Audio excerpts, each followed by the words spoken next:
Hello friends, welcome to GK study. तो आज की इस वीडियो में हम बात करने वाले हैं टॉप 30 साइंस के एमसीक्यूज जो कि बेस्ड हैं आपके एचपीआरसीए के लेटेस्ट सिलेबस के ऊपर। तो अगर आप चाहे पटवारी की तैयारी कर रहे हो, ठीक है, चाहे आप तैयारी कर रहे हो पंचायत सेक्रेटरी की, या फिर इवन आप जेवे आईटी की तैयारी कर रहे हो, ठीक है, तो सभी में ये आपके जो एमसीक्यूज हैं वो काम आएंगे। इवन पटवारी और पंचायत सेक्रेटरी में तो आपके मेंशन किए गए हैं सिलेबस। पूरे जो भी टॉपिक मेंशन किए गए हैं उसके अकॉर्डिंग जो है वो यहाँ पर आपको पूरे क्वेश्चन मिलेंगे। तो ये पहला पार्ट नहीं है, इससे पहले भी मैं बहुत सारे पार्ट बना चुका हूं। प्लेलिस्ट वाले सेक्शन में मैं एक जो है वो सेक्शन क्रिएट कर दूंगा जहां से आप सारे साइंस के पार्ट्स जो है वो चेकआउट कर पाएंगे। और इसकी फ्री अगर आप पीडीएफ चाहते हो तो जीके स्टडी ऐप का लिंक मैं डिस्क्रिप्शन में डाल दूंगा, वहां से जाकर आप डाउनलोड कर सकते हो और फ्री पीडीएफ वाले सेक्शन से जो है वो पीडीएफ को ले सकते हो। बाकी पीडीएफ भी वहीं पर आएगी। इसके अलावा पटवारी की तैयारी कर रहे हो, पंचायत सेक्रेटरी की तैयारी कर रहे हो, दोनों के लिए ही जो है वो कंबाइन बैच चला हुआ है। ठीक है, वन फीस में आपको दोनों बैच मिलेंगे। ठीक है, मतलब कि कंबाइन चला हुआ है और आप अच्छे से तैयारी कर सकते हो। इसके अलावा जेआईटी का सिलेक्शन बैच चला हुआ है, जेआईटी का कंप्यूटर बैच चला हुआ है, और भी बहुत सारे बैचेस चले हुए हैं। सभी के लिंक मैंने डिस्क्रिप्शन में डाल दिए हैं। डेमो अवेलेबल है, डेमो आप फ्री ऑफ कॉस्ट देख सकते हो और उसके बाद जो है वो आगे प्रोसीड कर सकते हो। ठीक है, और बहुत जल्दी जो है वो आपका जेआईटी का और पटवारी का एग्जाम हो जाएगा। ठीक है, तो अपनी तैयारी जो है वो रखिएगा, ये मैंने आपको आज ही बता दिया। चलिए, पहला क्वेश्चन है। पहला क्वेश्चन यहां पर है, which of the following is a fossil fuel. ठीक है, आपको बताना है 30 में से आपके क्वेश्चन कितने सही हुए हैं कि निम्नलिखित में से कौन सा एक जीवाश्म ईंधन है। ठीक है, फॉसिल फ्यूल है, लकड़ी है, बायोगैस है, कोयला है, या फिर हाइड्रोजन है। कौन सा आपका जो है वो फॉसिल फ्यूल है? तो इसका आंसर क्या होगा? इसका आंसर होगा आपका सी। ठीक है, कोल जो है वो आपका क्या है? फॉसिल फ्यूल है। इसके अलावा जो आपका क्रूड ऑयल होता है, ठीक है, कई जगह पर पेट्रोलियम भी लिख जाता है, वो भी आपका एक क्या है? जीवाश्म ईंधन है। इसके अलावा आपका जो नेचुरल गैस होती है, ठीक है जी, वो क्या है? वो भी आपके एक तरीके से जीवाश्म ईंधन है। ठीक है, तो ये तीनों आपको पता होना चाहिए कि फॉसिल फ्यूल के रूप में जो है वो जाने जाते हैं, सदियों तक धरती के नीचे दबे रहते हैं, ये आपको पता ही होगा। ठीक है, समझ आ गया पहला क्वेश्चन? आई होप इजी है, आप सभी का सही होगा। अगला है, which constituent of petroleum is used in jet aircraft fuel. Petroleum का कौन सा अंश जेट विमान ईंधन के रूप में प्रयोग किया जाता है? पैराफिन, मिट्टी का तेल, बिटुमेन, या स्नेहक तेल। लुब्रिकेटिंग ऑयल बोलते हैं, तो लुब्रिकेटिंग ऑयल का तो कोई मतलब है नहीं। ठीक है, तो इसका जो सही आंसर होगा वो होगा आपका कैरोसिन। ठीक है, मैक्सिमम को हो सकता है कि पता हो सकता है कि नहीं पता हो कि कैरोसिन जो है वो आपका जेट विमान में यूज किया जाता है। ये जो कैरोसिन होता है ये आपका रिफाइंड फॉर्म में भी यूज किया जाता है, ब्लेंडेड फॉर्म में भी यूज किया जाता है। ठीक है जी, जैसे कि आपका इसका होता है जेट ए और A1 आपका होता है। ठीक है जी, जेट ए और A1 ये ग्रेड होती है जो कि कॉमर्शियल में यूज की जाती है। ठीक है, और एक होता है JP8। ठीक है, JP8 यूज किया जाता है आपका मिलिट्री ग्रेड में, मतलब मिलिट्री ग्रेड इसको जो है वो माना जाता है। तो ये आपका होता है कैरोसिन, जो कि आपका किस में यूज किया जाता है? एयरक्राफ्ट फ्यूल में जो है वो यूज किया जाता है, पेट्रोलियम का ही एक पार्ट मान लीजिए। आई होप आपका ये आंसर भी जो है वो सही होगा। अगला क्वेश्चन देखते हैं। The hottest zone of a candle flame. जो कैंडल फ्लेम होती है कि मान लो आपने मोमबत्ती जलाई हुई है, ठीक है जी, आपने क्या किया हुआ है? मोमबत्ती जलाई हुई है, तो इसका जो हॉटेस्ट जो आपका जोन होता है वो कौन सा होता है? इनर मोस्ट डार्क जोन होता है, जो सबसे अंदर का काला भाग होता है। मिडल ल्यूमिनस जोन होता है, जो मिडल का आपका जो है वो भाग होता है। या फिर outer most non luminous zone होता है। ठीक है, या फिर ऑल जो है वो इक्वली हॉट होता है कि पूरी जो आपकी ये आपकी लो है, ठीक है, जिसको फ्लेम बोलते हैं, वो इक्वली हॉट होती है। तो इसका आंसर है आपका outer most non luminous zone. ठीक है, कई बार आउटर मोस्ट जोन भी आएगा, कई बार नॉन ल्यूमिनस जोन भी आएगा। ठीक है, जिसको बाहरी अदीप्त भाग बोलते हैं। ठीक है, ये क्या होता है? यहां पर जो टेम्परेचर होता है वो होता है मैक्सिमम। मैक्सिमम टेम्परेचर होता है 1400 डिग्री सेल्सियस से लेकर 1600 डिग्री सेल्सियस तक। ठीक है जी, अब यहां पर इसको ज्यादातर नॉन ल्यूमिनस जोन बोलते हैं, कई बार इसको जो है वो ब्लू कलर भी इसका जो है वो शो होता है। तो ये आपको यहां पर याद रखना है।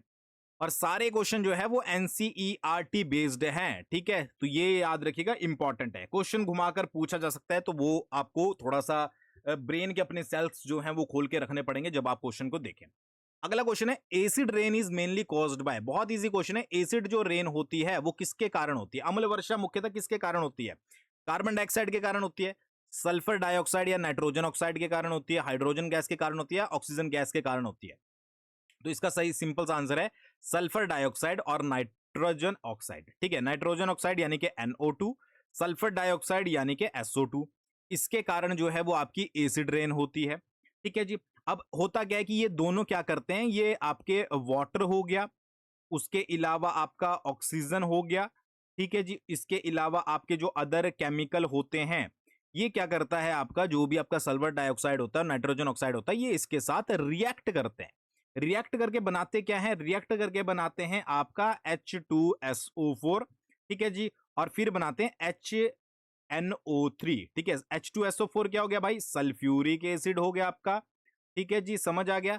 और ये हो गया आपका नाइट्रिक एसिड, ठीक है, यानी कि आपका अम्ल वर्षा। तो ये याद रखना है, H2SO4 क्या होता है, HNO3, मतलब जो साइंस बैकग्राउंड से नहीं है भाई उनको तो थोड़ा बहुत याद रखना पड़ेगा, बाकी जो साइंस बैकग्राउंड से है उनको तो पता ही होगा, ठीक है। समझ आ गया, तो ये क्वेश्चन याद रखिएगा किसके कारण क्या होता है।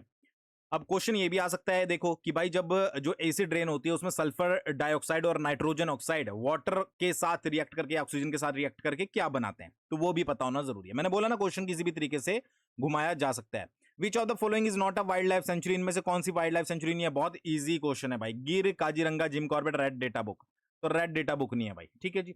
रेड डेटा बुक है क्या, रेड डेटा बुक एक तरीके से पब्लिक डॉक्यूमेंट है, जिसमें जो भी आपकी इंडेंजर्ड स्पीशीज होती है, ठीक है जी, मतलब कि जो खतरे में है, जो एक्सटिंक्ट होने वाली है, ठीक है, उनके बारे में, चाहे वो प्लांट हो, चाहे वो एनिमल हो, फंगाई हो, उसके बारे में जो है वो यहां पर डेटा मेंटेन किया जाता है, IUCN के द्वारा ये जो है वो मेंटेन किया जाता है। ये भी आपको यहां पर याद रखना है। तो इतना इजी क्वेश्चन तो चांसेस है नहीं पूछे जाने के, बट ये रेड डेटा बुक के बारे में जो है वो आपसे पूछा जा सकता है। चलिए अगला क्वेश्चन देख लेते हैं। Species found only in a particular area, कि ऐसी स्पीशीज, ऐसी प्रजातियां जो किसी पर्टिकुलर एरिया में ही पाई जाती हैं, उनको क्या कहा जाता है, उनको माइग्रेटेड स्पीशीज कहते हैं, एंडेमिक स्पीशीज कहते हैं, एक्सोटिक स्पीशीज कहते हैं, या फिर एक्सटिंक्ट स्पीशीज कहते हैं। नाम से देख लो, प्रवासी प्रजातियां, प्रवासी प्रजातियां कौन सी, जो प्रवास करती है, माइग्रेशन करती हैं। कुछ पक्षी ऐसे होते हैं एक जगह से दूसरी जगह जाते हैं स्पेशल सीजन में, ब्रीडिंग के लिए, ठीक है, या प्रजनन के लिए, तो उनको कहते हैं प्रवासी प्रजातियां। तो ये तो एक जगह पर पाई नहीं जाएंगी, तो ये कैंसिल हो गया। विदेशी प्रजातियां तो आपको पता है, विदेश में होने वाली प्रजातियां, विलुप्त प्रजातियां। एक्सटिंक्ट स्पीशीज कौन सी होती है, जो आपकी एक्सटिंक्ट हो चुकी है, जो खो चुकी है, जैसे कि आपके डायनासोर वगैरह हो गए। तो बचा क्या, एंडेमिक स्पीशीज, ठीक है। एंडेमिक स्पीशीज कौन सी होती है, जो किसी पर्टिकुलर एरिया में पाई जाती है, उनको क्या कहते हैं, उनको एंडेमिक स्पीशीज कहते हैं, ठीक है। देखो तीन टाइप की स्पीशीज इंपॉर्टेंट, एक आपने पढ़ ली एंडेमिक, ठीक है जी, एंडेमिक स्पीशीज जो किसी पर्टिकुलर एरिया में पाई जाती है। एक होती है इंडेंजर्ड, जो कि आपके किसकी तरफ जा रही है, एक्सटिंक्ट होने की तरफ जा रही है, ठीक है, कि भाई वो धीरे धीरे खत्म हो सकती है अगर उनको बचाया नहीं गया। और एक होती है एक्सटिंक्ट, जो कि आपकी खत्म हो चुकी है, जैसे कि डायनासोर वगैरह। समझ आ गया, आई होप आपको समझ आ गया होगा। और एंडेमिक कौन सी होगी, जो किसी पर्टिकुलर ज्योग्राफिकल एरिया में पाई जाती है। अगला है, Dolly was famous because she was. Dolly क्यों फेमस है, क्या थी वो, ठीक है, डॉली प्रसिद्ध थी क्योंकि क्या थी वो थी आपकी फर्स्ट क्लोन्ड मैमल। प्रथम जो क्लोन स्तनधारी था वो कौन था, उसका नाम रखा गया था डॉली, ठीक है। डॉली वैसे एक्चुअली क्या थी, शीप थी, एक क्लोन्ड शीप जो बनाई गई थी, ठीक है, किससे, एक आपके जो है वो एडल्ट के सेल से क्लोन करके उसको बनाया गया था, तो उसका नाम था आपका डॉली, ठीक है जी। कब इसको क्लोन किया गया था, 1996 में। कहां पर किया गया था भाई, स्कॉटलैंड में जो है वो इसको किया गया था। तो ये भी आपको याद रखना है, डॉली ये एनसीईआरटी में मेंशन किया गया है, तो मैंने आपको यहां पर बता दिया। चलिए अगला, fertilisation in human occurs in, जो फर्टिलाइजेशन होती है, ठीक है, जो निषेचन होता है वो मनुष्यों में कहां पर होता है, ओवरीज, यूट्रस, ओविडक्ट या फिर वेजाइना, कहां पर होता है। तो इसका जो सही आंसर है वो है आपका ओविडक्ट, अंडवाहिनी जिसको बोलते हैं, ठीक है जी। अच्छा, इसका एक और नाम भी है, वो है आपका फैलोपियन ट्यूब, फैलोपियन ट्यूब, ठीक है जी। तो ये भी याद रखिएगा, दोनों में से कोई भी पूछा जा सकता है, ओविडक्ट और फैलोपियन ट्यूब, दोनों में क्या है, मतलब दोनों का एक ही नाम है, फर्टिलाइजेशन जो है वो होता है। अगला क्वेश्चन है आपका, Metamorphosis is seen in, Metamorphosis, ठीक है, कायांतरण जिसको बोलते हैं, इनमें से आपको किसमें देखने को मिलेगा, कुत्ते में, गाय में, मेंढक में या फिर मनुष्य में, ठीक है, किसमें देखने को मिलेगा, तो मेटामॉर्फोसिस आपको देखने को मिलेगा फ्रॉग में, ठीक है। मेटामॉर्फोसिस कायांतरण होता क्या है, जैसे पहले एग है, एग से आपका टेडपोल बनता है अगर हम बात करें फ्रॉग की, फिर एडल्ट फ्रॉग बनता है, ठीक है जी। तो इसको बोलते हैं आपका मेटामॉर्फोसिस। मेटामॉर्फोसिस और किस में देखने को मिलेगा? एक तो हो गया आपका मेंढक, दूसरा आपको जो है वो बटरफ्लाई में देखने को मिलेगा मेटामॉर्फोसिस, ठीक है जी। बीज में आपको देखने को मिलेगा, आंट्स में आपको देखने को मिलेगा, जो बीटल्स होते हैं उनमें आपको देखने को मिलेगा। तो इन सब में आपको जो है वो कायांतरण यानी कि मेटामॉर्फोसिस का प्रोसेस देखने को मिलेगा। समझ आ गया? एग से टेडपोल, मतलब उस तरीके से जो है वो तितली बनते हुए आपने देखा होगा, ठीक है, बहुत बार पढ़ा भी होगा। तो वो उसको क्या कहते हैं? उसको मेटामॉर्फोसिस कहते हैं। अगला question, which hormone controls changes during puberty? ठीक है, कि यौनावस्था के परिवर्तनों को कौन सा हार्मोन नियंत्रित करता है? ठीक है, बिल्कुल इजी, इंसुलिन होगा नहीं, एड्रेनलिन होगा नहीं, थायरॉक्सिन होगा नहीं, आंसर होगा आपका सेक्स हार्मोन्स। ठीक है, कि यौन अवस्था को कौन कंट्रोल करता है? वो करता है आपका सेक्स हार्मोन। अब इसमें जो मेल है, ठीक है, उसमें कौन सा होता है? उसमें होता है आपका टेस्टोस्टेरोन, ठीक है, टेस्टोस्टेरोन। और फीमेल में कौन सा होता है? फीमेल में होता है आपका एस्ट्रोजन। ठीक है, तो ये दोनों भी आपको याद रखने, मेल फीमेल। बाकी क्वेश्चन किसी भी तरीके से बन गया वो आपको पता लग जाएगा। अगला क्वेश्चन है, the sex of a baby is determined by? शिशु का जो लिंग होता है वो किससे निर्धारित होता है? माता से, पिता से, दोनों से समान रूप से, या चलो यार पर्यावरण तो काट ही दो, ठीक है। तो इसका जो सही आंसर होगा वो होगा आपका फादर ओनली। ठीक है, फीमेल के कौन से क्रोमोसोम्स होते हैं? एक्स एक्स क्रोमोसोम्स होते हैं, और मेल के होते हैं एक्स वाई। तो ये भी याद रखिएगा, मेल के एक्स वाई होते हैं, और जो फीमेल के होते हैं वो एक्स एक्स होते हैं। और बेबी का लिंग कौन डिटरमाइन करता है? वो करते हैं फादर के क्रोमोसोम्स। ये आपको यहां पर याद रखना है। अगला क्वेश्चन है, एसआई यूनिट ऑफ फोर्स? भाई बल की एसआई इकाई क्या होती है? Joule, Newton, pascal, what? ठीक है, क्या होती है? तो वो होती है आपकी न्यूटन। याद रखिएगा, न्यूटन। न्यूटन को डिनोट किया जाता है एन से, and 1 n is equal to 1 kg.m/s²। ठीक है जी, ये आपको यहां पर याद रखना है। यूनिट वगैरह तो सारी पढ़ के जाना। Which is a non contact force? इनमें से कौन सा जो है वो एक असंपर्क बल है? नॉन कॉन्टैक्ट फोर्स कौन सा होता है? जब आप जो है मतलब कि किसी के मतलब कि कोई ऐसा फोर्स आप अप्लाई कर रहे हो जो कि विदाउट एनी फिजिकल कांटेक्ट है, ठीक है जी। मतलब कि किसी एक बॉडी में किसी दूसरी बॉडी के द्वारा फोर्स लगाया जा रहा है विदाउट टचिंग, ठीक है, तो उसको क्या बोलते हैं? उसको बोलते हैं नॉन कॉन्टैक्ट फोर्स। इनमें से कौन सा है? तो इनमें से होगा आपका मैग्नेटिक फोर्स। मैग्नेटिक फोर्स किस प्रकार का है? आपका नॉन कॉन्टैक्ट फोर्स है। इसके अलावा कोई और भी है तो भाई ग्रेविटेशनल फोर्स। ग्रेविटेशनल फोर्स कैसा है? ग्रेविटी आपको छूती है? नहीं छूती है ग्रेविटेशनल फोर्स। एक होता है आपका इलेक्ट्रोस्टैटिक फोर्स, ठीक है, इलेक्ट्रोस्टैटिक फोर्स। ये तीनों टाइप के फोर्स कैसे हैं? ये हैं आपके नॉन कॉन्टैक्ट फोर्स, याद रखिएगा। समझ आ गया? अगला क्वेश्चन देख लेते हैं, प्रेशर इज मैक्सिमम व्हेन? दाब जो है वो अधिकतम होता है कब? जब एरिया इंक्रीज हो, एरिया डिक्रीज हो, फोर्स डिक्रीज हो, या मास डिक्रीज हो। कब? ठीक है, जब एरिया आपका यानी कि जो क्षेत्र होता है वो आपका घटता है, तो तब क्या होता है? प्रेशर इंक्रीज होता है। Pressure is equal to force upon area, ये भी आपको यहां पर याद रखना है। समझ आ गया? तो pressure is maximum when area is small या डिक्रीज। चलिए अगला है, atmospheric pressure is caused due to? जो एटमॉस्फेरिक प्रेशर होता है वो किस कारण होता है? वायुमंडलीय दाब। तो वो होता है आपका, देखो थोड़ा सा तुक्का भी लगाओगे, वायुमंडलीय दाब यानी कि वायु का दाब, वायु का प्रेशर, एयर का प्रेशर, तो वेट ऑफ एयर। आंसर क्या होगा? Weight of air. ठीक है जी, समझ आ गया?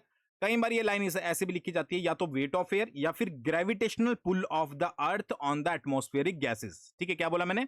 Gravitational pull of the earth on the atmospheric gases above the surface. तो ये बात तो दोनों सेम ही है, बट पूछने का तरीका अलग है। ठीक है, तो ये थोड़ा सा आपको ध्यान रखना पड़ेगा। चलिए अगला क्वेश्चन है, फ्रिक्शन ऑलवेज एक्ट्स? घर्षण बल हमेशा कार्य करता है किसके विपरीत? ठीक है, फ्रिक्शन किसके विपरीत कार्य करता है? मान लो ये है टायर, ये फ्रिक्शन लग रहा है, ठीक है, तो किसके अपोज में ये काम कर रहा है? ठीक है, ये क्या हो रहा है? ये आपका मोशन में है, ठीक है, तो ये किसके अपोज काम कर रहा है? जो आपका फ्रिक्शन लग रहा है ये आपका मोशन के अपोजिट जो है वो काम कर रहा है। तो अपोजिट टू मोशन जो है, गति के विपरीत, यहां पर सही आंसर होगा। अगला क्वेश्चन है, विच फ्रिक्शन इज द लिस्ट? सबसे कम जो घर्षण बल होता है, घर्षण होता है, वो कौन सा होता है? Static, sliding, rolling, fluid? तो रोलिंग फ्रिक्शन जो है वो सबसे कम होता है, यानी कि जो फ्रिक्शन फोर्स होता है रोलिंग फ्रिक्शन में वो सबसे कम होता है। ठीक है, अगला है lubricant reduce friction by, lubricant जो है वो कैसे रिड्यूस करते हैं फ्रिक्शन को, ठीक है, फीलिंग इररेगुलरिटीज, ठीक है, जो भी इररेगुलरिटीज होती है उसको फिलअप करके जो है वो आपका लुब्रिकेशन जब आप कर देते हो तो उन गैपिंग को जो है वो फिलअप कर देता है, ठीक है जी, और फिर क्या करता है, फ्रिक्शन को कम करता है, ठीक है, ये आपको यहां पर याद रखना है। अगला है sound can not travel through, ये बहुत बार पूछा गया है क्वेश्चन, पी वाई क्यूज उठाकर देखोगे कि साउंड जो है वो कहां पर ट्रेवल नहीं कर सकती, ठोस, द्रव, गैस, निर्वात, तो वैक्यूम जो है वो इसका सही आंसर होगा, ठीक है, निर्वात जिसको बोलते हैं। अगला क्वेश्चन है unit of frequency is, frequency की यूनिट क्या होती है, हर्ट्स जो है वो फ्रीक्वेंसी की यूनिट होती है, ठीक है, एच जेड से मेंशन किया जाता है, 1 hertz is equal to 1 cycle per second, ठीक है, याद रखिएगा 1 साइकिल पर सेकेंड 1 हर्ट्ज के इक्वल होता है। अगला क्वेश्चन है Audible range of human ear is, Audible range क्या होती है ह्यूमन ईयर की, पीवाई क्यूज में बहुत बार पूछा गया, मानव कान की श्रव्य सीमा क्या है, तो 20 to 20,000 हर्ट्ज, ठीक है, ये होती है एक ऑडिबल रेंज, ठीक है। देखो अगर आपसे पूछ लिया जाए इंफ्रासाउंड, इंफ्रासाउंड की रेंज क्या होती है, तो लेस देन 20 हर्ट्ज जो है वो इंफ्रासाउंड होती है। अल्ट्रासाउंड की रेंज क्या होती है भाई, ठीक है, तो ग्रेटर देन 20,000 हर्ट्ज जो है वो अल्ट्रासाउंड की रेंज होती है, तो ये थोड़ी सी रेंज भी याद रखिएगा। अगला क्वेश्चन है नॉइस पोल्यूशन में कॉज, ठीक है, नॉइस पोल्यूशन क्या किसका कारण बन सकता है, भाई बहुत इजी है, बेहतर सुनना नहीं, बेहतर स्मृति नहीं, बेहतर दृष्टि नहीं, हियरिंग इंपेयरमेंट, यानी कि जो आपकी सुनने की क्षमता है वो कम हो जाएगी, इसका कारण बन सकता है। अगला lemon juice conducts electricity because it contains, नींबू का रस विद्युत का संचालन करता है क्योंकि इसमें क्या होता है, शुगर होती है नींबू में, नहीं होती है, तेल होता है, नहीं होता है, स्टार्च होता है, नहीं होता है, एसिड जो है वो नींबू में होता है, इसके कारण वो कंडक्ट करता है इलेक्ट्रिसिटी। कौन सा एसिड भाई, सिट्रिक एसिड, ठीक है जी, सिट्रिक एसिड होता है नींबू में, क्या करता है, as act as a electrolyte, ठीक है जी, इलेक्ट्रोलाइट की तरह एक्ट करता है, इसलिए क्या करता है, इलेक्ट्रिसिटी को कंडक्ट करता है। चलिए अगला क्वेश्चन है electro planting is based on, electro planting जो है विद्युलेपन बोलते हैं किस सिद्धांत पर आधारित है, तो ये है आपका केमिकल इफेक्ट पर। कुछ क्वेश्चन ऐसे हैं जो डायरेक्टली याद रखने पड़ेंगे, chemical effect of electric current, ठीक है जी, chemical effect of electric current पर आधारित है, समझ आ गया। अगला क्वेश्चन है lightning is a dash, lightning क्या है, ठीक है, मैग्नेटिक डिस्चार्ज है, इलेक्ट्रिक डिस्चार्ज है, न्यूक्लियर रिएक्शन है, चलो ये तो है नहीं, केमिकल रिएक्शन है, क्या है, इलेक्ट्रिक डिस्चार्ज है। इलेक्ट्रिक डिस्चार्ज बोलते हैं, कई बार जो है वो इलेक्ट्रोस्टेटिक डिस्चार्ज भी इसको जो है वो बोल दिया जाता है, तो याद रखिएगा, समझ आ गया। अगला क्वेश्चन है during charging by rubbing there is a transfer of, रगड़ कर अवशेषित करने पर किसका स्थानांतरण होता है, जब आप रब करते हो दो चीजों को, प्रोटॉन को, न्यूट्रॉन का, इलेक्ट्रॉन का, परमाणु का, किसका होता है, तो वो होता है आपका इलेक्ट्रॉन का, ठीक है जी, जब मतलब कि इलेक्ट्रॉन क्या करते हैं, ठीक है जी, ट्रांसफर होते हैं from one body to another. अगला है the safest place during lightning, बिजली कड़कड़ा रही है, गिर रही है, तो सबसे सुरक्षित स्थान कौन सा होगा, पेड़ के नीचे खड़े हो गए, नहीं भाई, खुले मैदान में तो ऊपर ही गिरेगी, इनसाइड अ बिल्डिंग, ठीक है, जो कंप्लीटली इनक्लोज्ड बिल्डिंग्स होती है उनके अंदर जो है वो आप सेफ रहोगे, पहाड़ की चोटी को तो काट ही दो, ठीक है, समझ आ गया। अगला क्वेश्चन है multiple images are formed due to, जो मल्टीपल इमेजेस होती है, अनेक प्रतिबिंब, वो किसके कारण बनते हैं, रिफ्रैक्शन के, डिस्पर्जन के, रिपीट रिफ्लेक्शन के, या फिर डिफ्रैक्शन के, तो इसका आंसर होगा आपका रिपीटेड रिफ्लेक्शन, बार बार परावर्तन, इसको मल्टीपल सक्सेसिव सक्सेसिव रिफ्लेक्शन भी बोलते हैं, ठीक है, तो ये भी आपका ऑप्शन में आ सकता है। अगला है विच device work on multiple reflection, उसी से रिलेट करके कौन सा उपकरण बहुपरावर्तन पर कार्य करता है, सूक्ष्मदर्शी, दूरबीन, कैलिडोस्कोप, आंसर होगा आपका कैलिडोस्कोप, ठीक है, कैलिडोस्कोप के साथ एक और भी करता है, पेरिस्कोप उसको बोलते हैं, तो ऑप्शन में पेरिस्कोप भी आपका हो सकता है, ठीक है जी। अगला है आपका the script used in Braille system consist of, जो ब्रेल लिपि होती है वो किस पर आधारित होती है, 4 डॉट सेल पर, 5 डॉट सेल पर, 6 डॉट सेल पर, या 8 डॉट सेल पर, ये होती है आपकी 6 डॉट सेल पर, 6 डॉट सेल या फिर 6 राइज्ड डॉट्स भी बोलते हैं इनको, ठीक है जी, इसके ऊपर बेस्ड होती है, या फिर इसको 6 पॉइंट्स भी बोला जाता है, ऑप्शन बता रहा हूं ये आ सकते हैं, ठीक है। बात करें अगर यहां पर ब्रेल सिस्टम की या ब्रेल स्क्रिप्ट की, ठीक है, तो इसको डेवलप्ड किया गया था आपका लुइस ब्रेल के द्वारा, ठीक है जी, कब किया गया था, 1821 में, ठीक है, याद रखिएगा, और टोटल इसमें जो है वो 63 डॉट्स के जो है वो पैटर्न होते हैं, समझ आ गया। तो ये कुछ 30 क्वेश्चन थे, आई होप आपको समझ आए होंगे, कमेंट करके बता देना भाई 30 में से आपके कितने सही रहे हैं। फ्री पीडीएफ आप इसकी ले सकते हो, जीके स्टडी ऐप पर फ्री सेक्शन है। और बाकी हमारे जरूर बैचेस चेकआउट कीजिएगा। थैंक्स फॉर वॉचिंग, बहुत जल्दी मिलते हैं नेक्स्ट वीडियो के साथ।